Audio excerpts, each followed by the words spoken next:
18व्या लोकसभा निवडणुकीची रणधुमाळी संपलेली आहे। वोटिंग झालेलं आहे आणि प्रत्येक मतदारसंघातले जे वोट्स आहेत ते ईव्हीएम मशीन मध्ये कैद झालेले आहेत।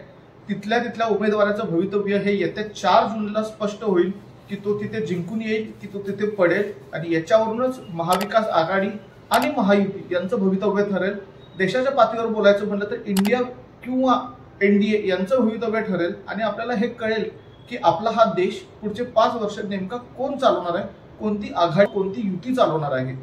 आपल्याला सर्वांना माहिती आहे की ही रणधुमाळी खूप दिवस चालू होती, ह्याच्यात भरपूर चढ उतार होते, आरोप प्रत्यारोप होते, पण या सर्वाच्या ज्यावेळी शेवट आला म्हणजेच लोकसभा निवडणुकीचा निकाल लागण्याआधीच मात्र महाराष्ट्रात विधानसभेची तयारी सुरू झालेली आहे, विधानसभेची रणधुमाळी सुरू झालेली आहे। हे मी असं का म्हणतोय हेच आपण या व्हिडिओत बोलायचं आहे आणि याच्या बारकाव्यानं समजून घ्यायचं आहे।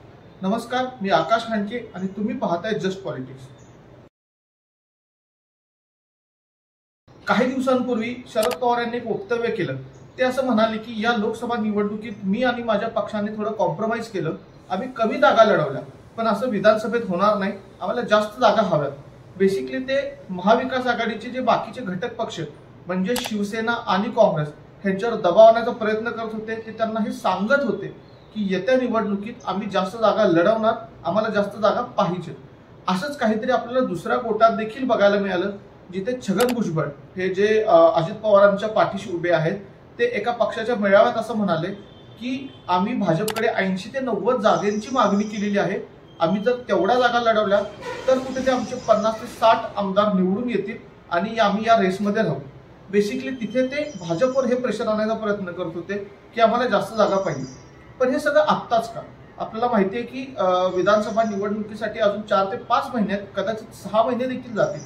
मग राजकीय पक्षांनी लोकसभेचे निकाल लागण्याआधीच या गोष्टींची तयारी का सुरू केलेली आहे हे समजून घेतलं पाहिजे की राजकीय जे पक्ष असतात त्यांना कायम आपल्या कार्यकर्त्यांना सक्रिय ठेवायचं असतं, त्यांना ऍक्टिव्ह ठेवायचं असतं आणि आपल्या वोटरना हा दिलासा देत राहायचं असतं की तुम्ही आम्हाला वोट दिलं तर आम्ही सत्तेत बसू शकतो, आमच्याकडे तेवढी कॅपॅसिटी आहे, आमच्याकडे तेवढी ताकद आहे। हे बोलण्यामागचं कारण असं आहे की त्यांचे जे कार्यकर्ते आहेत त्यांना कायम तयारीत ठेवायचं की आपल्याला जास्त जागा मिळणार, आपण त्या लढवू शकतो आणि आपण तेवढ्या जागा लढल्या तर आपण तेवढ्या जागा जिंकू देखील। ही पहिली गोष्ट। दुसरी गोष्ट म्हणजे आत्ताच्या ज्या 2 मोठ्या युत्या आणि आघाड्या आहेत महाराष्ट्रात म्हणजे महाविकास आघाडी आणि महायुती, ह्या अनैसर्गिक आहेत, या अननॅचरल आहेत। म्हणजे काय तर यातील जे घटक पक्ष आहेत त्यांच्या आयडियोलॉजीज मॅच होत नाहीत, त्यांच्या ज्या विचारधारा आहेत त्या पूर्णतः भिन्न आहेत।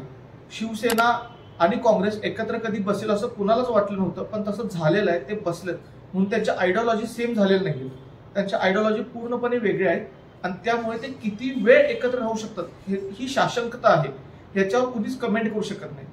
आणि आत्ताची जी लोकसभा निवडणूक आहे ही एका प्रकारे सेमीफायनल आहे। याचा निकाल लागल्यावर आपल्याला कळेल की महाराष्ट्रात गणितं कशी बनतील आणि कशी बिघडतील। म्हणजेच काय तर या लोकसभा निवडणुकीत जर असं दिसलं की दोन्ही साईडला इक्वल सीट मिळत आहेत आणि कुणाची सरशी होत नाही तर या युत्या आघाड्या अशाच राहतील याची शाश्वती नाही, त्या तुटू शकतात आणि परत रिअलाइन होऊ शकतात, वेगवेगळे पक्ष एकत्र येऊन या परत बनू शकतात। बेसिकली जिथे फायदा दिसतो तिथे हे राजकीय पक्ष जातात, तिथे हे राजकीय नेते जातात। भारताच्या आपण पातळीवर बोलायचं म्हटलं तर नरेंद्र मोदींनी देखील मध्ये एक वक्तव्य केलं, ते असं म्हणाले की उद्धव ठाकरे हे माझ्या छोट्या भावासारखे आहेत, ते ज्यावेळी आजारी होते त्यावेळी मी त्यांची काळजी घेतली, म्हणजेच बेसिकली मी त्यांना फोन केला, मी त्यांच्या बायकोशी फोनवर बोलत होतो। म्हणजे ते हे प्रस्थापित करायचा प्रयत्न करत होते की माझी आणि उद्धव ठाकरेंची फक्त वैचारिक लढाई आहे, आमची व्यक्तिगत लढाई नाही। आणि हाच त्यांचा उद्या एकत्र येण्याचा बेस देखील होऊ शकतो की त्यावेळी आमची वैचारिक लढाई होती म्हणून आम्ही वेगळे होतो, आता आम्ही परत एकत्र आलेलो आहोत, कारण बेसिकली आमची जी विचारधारा आहे म्हणजे भाजपची आणि शिवसेनेची ती एक आहे आणि आम्ही एकत्र सत्तेत बसू शकतो। सेम गोष्ट ही अजित पवारांना देखील अप्लाय होते। मागच्या वेळी ज्यावेळी त्यांनी बंडखोरी केली तो फसलेला प्रयत्न होता, शरद पवारांनी तिथे त्यांच्या लोकांना परत बोलावून घेतलं, यावेळेस मात्र ते सक्सेसफुल झाले, ते जाऊन इकडे बसले, त्यांना उपमुख्यमंत्री पद देखील मिळालं। पण त्यांनी जे 4 जागा लढवलेल्या आहेत त्यात जर त्यांना यश मिळालं नाही तर भाजप त्यांना किती एंटरटेन करेल, येत्या विधानसभेत किती जवळ ठेवेल हे सांगणं खूप अवघड आहे। आणि अशा केसमध्ये त्यांनी जर परत ओरिजिनल एनसीपीचा रस्ता पकडला, ते परत शरद पवारांकडे गेले तर यात आश्चर्य वाटण्यासारखं काही नाहीये। यात एकच गोष्ट आपल्याला कळाली पाहिजे की everything is fair in love and war, आपण जसं म्हणतो तसंच आता म्हटलं पाहिजे की everything is fair in love, war and politics. कारण राजकारणात आपली जिथे आपल्याला संधी असेल तिथे लोक जातात. हे किती बरोबर आहे, नैतिकदृष्ट्या किती ओके आहे, चांगलं आहे, याच्याकडे लोकांचं जास्त लक्ष नसतं, पॉलिटिशियन्सचं जास्त लक्ष नसतं.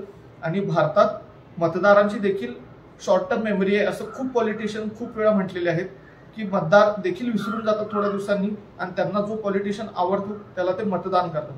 त्यामुळे येत्या विधानसभा निवडणुकीत काय इक्वेशन्स बघायला मिळतील, काय युत्या आणि काय आघाड्या बघायला मिळतील, हे आपण याच्याकडे बारीक लक्ष ठेवून राहू आणि आपण तुमच्यापर्यंत याच्याबद्दल व्हिडिओ पोहोचवत राहू. तुम्हाला हा व्हिडिओ कसा वाटला हे आम्हाला नक्की सांगा. आमच्या व्हिडिओला लाईक करा, शेअर करा आणि या चॅनलला सबस्क्राईब करा. धन्यवाद.